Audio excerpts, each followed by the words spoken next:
የህዋ ምርምሩ በሰው ልጅ እድገትና ኑሮ ላይ የሚያሳድረው ተጽዕኖ። እንኳን ወደ ኮዝሚክ አድቬንቸራችን በደህና መጣችሁ። በዚህ ጉዟችን በቃላት የማይገለጽ ስፋትና ጥልቀት ያለውን ጠፈር በምንዳስስበት ጊዜም የመጪው ጊዜ የህዋ ምርምሮች በሰው ልጅ ላይ የሚኖራቸውን የማይናቁ ተጽዕኖዎች እንመረምራለን። ከቴክኖሎጂካል ማርቨሎች እስከ ፈርቀዳጅ ግኝቶች ድረስ። እናም ወደ አስደናቂው ዩኒቨርስ በጥልቀት ስንገባና እልፍ አላፋት እድሎችን ስንመረምር አብራችሁን ሁኑ። የህዋ ምርምር በእርግጥም ሮኬቶችን ወደ ሰማይ ከማስወንጨፍን በላይ ነው። የሰው ልጅ የረቀቀ የፈጠራ ጥበብ ማሳለጫ ከመሆኑ በላይ ውስብስብና መሪ በመላው ኢንዱስትሪዎቻችንና በዕለት ተዕለት ኑሯችን ዙሪያ የሚያጠነጥኑ ቴክኖሎጂካል ግኝቶችን እያዳበረ የሚሄድ ስራ ነው። የኤሌክትሮኖችን ሚኒቸራይዜሽን ብንመለከት ለምሳሌ የህዋ ሚሽኖችን ወይም ዕቃዎችን ማለትም ኮምፖነንቶችን ሳይዝ በማሳነስና በመጭመቅ የሚጠቅመን የሚያስፈልገን ነገር ነው። ይህ ቴክኖሎጂ በተለይም በጣም ባነሱና በጣም በተዋጣላቸው ማቴሪያሎችን ወይም ዲቫይሶችን እንድናመርት ረድቶናል።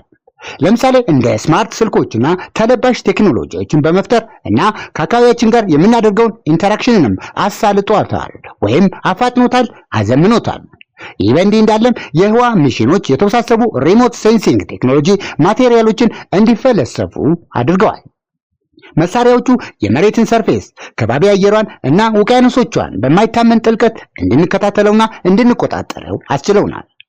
ከአካባቢ ቁጥጥር ወይም ኢንቫይሮንመንታል ሞኒተሪንግ እስከ አደጋ መከላከልና እስከ ከተሞች ፕላኒንግ ድረስ እነዚህ ቴክኖሎጂዎች ወሳኝና ቁልፍ ሚና ይጫወታሉ፣ ፕላኔታችንን እና ነዋሪዎቿን ደህንነታቸውን በማስጠበቅ። ሮቦቲክስ ደግሞ የህዋ ምርምር አንድ እርምጃ ወደፊት ያራመደ ሌላኛው የሳይንስና ቴክኖሎጂ ፍሮንቲር ነው።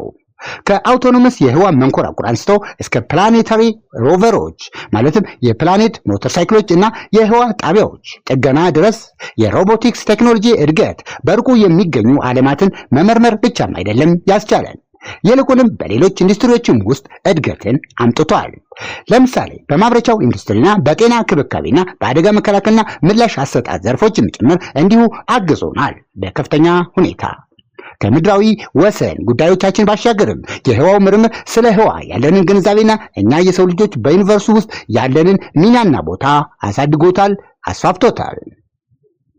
ከቴሌስኮፖችና ከህዋ መንኮራኩሮች የምናገኛቸው ኦብዘርቬሽኖችም ስለ የጠፈር አካላት ማለትም ሰለስቲያል ኦብጀክትስ ስለምንላቸው አካላትም ስለ አፈጣጠራቸው ወይም አመጣጣቸው፣ እድገታቸው፣ ኢቮሉሽናቸውና አወቃቀራቸውን በተመለከተ ትርጉም ያለው ኢንሳይትስ እናገኛለን። ለምሳሌ ከከዋክብት እስከ ጋላክሲዎች፣ ከፕላኔቶች እስከ ብላክ ሆሎች። እነዚህ ሁሉ ግኝቶችም ስለ የፊዚክስ መሰረታዊ ንድፈ ሐሳቦች የነበረን ግንዛቤ ጥልቀት ሰጥተውታል። እንደ አንስታይን ሪላቲቪቲ ቲዎሪ ያሉትን በማሳወቅ ለሰው ልጅ ስለ ኮዝሞስ የሚኖረውን ግንዛቤ በማሳደግ ረገድ ትልቅ ሚና ተጫውተዋል። ቢሆንም ግን ህዋ አሁንም ቢሆን ከሳይንሳዊ ጥያቄዎች ባሻገርም ነው። እንዲያውም ህዋ ከኢኮኖሚካዊ እድሎች ወይም ኦፖርቹኒቲስ ጋርም የሚጋራው ወሰንም አለው። አስትሮይዶች ለምሳሌ በጣም ጠቃሚ ጥሬ ሀብቶችን ይዘው ነው የሚገኙት። ለምሳሌ ውሃ፣ ሜታሎችና ውድ ማዕድኖች። በእነዚህ ሰለስቲያል አካላት ላይ ማዕድን የማውጣት ስራ በመስራት ምድር ላይ ያለውን የተፈጥሮ ሀብት እጥረት ማስወገድና አዳዲስ የኢኮኖሚክ ጎዳናዎችን መክፈት እንችላለን። ከዚህ በተጨማሪም ህዋ ተኮር የሶላር ኃይል ምርምሮች እንደሚጠቁሙትም ንጹህ፣ አስተማማኝና ውጤታማ የኃይል አማራጭ እንድናገኝ አድርጎናል። ምድር ላይ የሚስተዋለውን በቅሪተ አጽም ነዳጅ ማለትም ፎሲል ፊውል ላይ ያለንን ጥገኝነት በማስወገድና የአየር ጸባይ ለውጥ ችግርን በማስታገስ ኮዝሞውን እያሰስን እየመረመርን ቢሆንም አሁንም ግን ስለ ቤታችን ስለ መሬት አየር ጸባይና ጤናም ጉዳይም ሳንዘናጋ ብልሆች መሆን አለብን። አካባቢን መቆጣጠርና አየር ጸባይ ለውጥን፣ ተፈጥሮ አደጋዎችና ኢኮሲስተሙን የሚያነቡ ወይም ማንበብ የሚችሉ ሳይንሳዊ ቁሳቁሶችን የታጠቁ ሳተላይቶች ለፖሊሲ አውጪዎችና ለማህበረሰብ አባላት በጣም ጠቃሚና ወሳኝ መረጃዎችን ያቀብላሉ።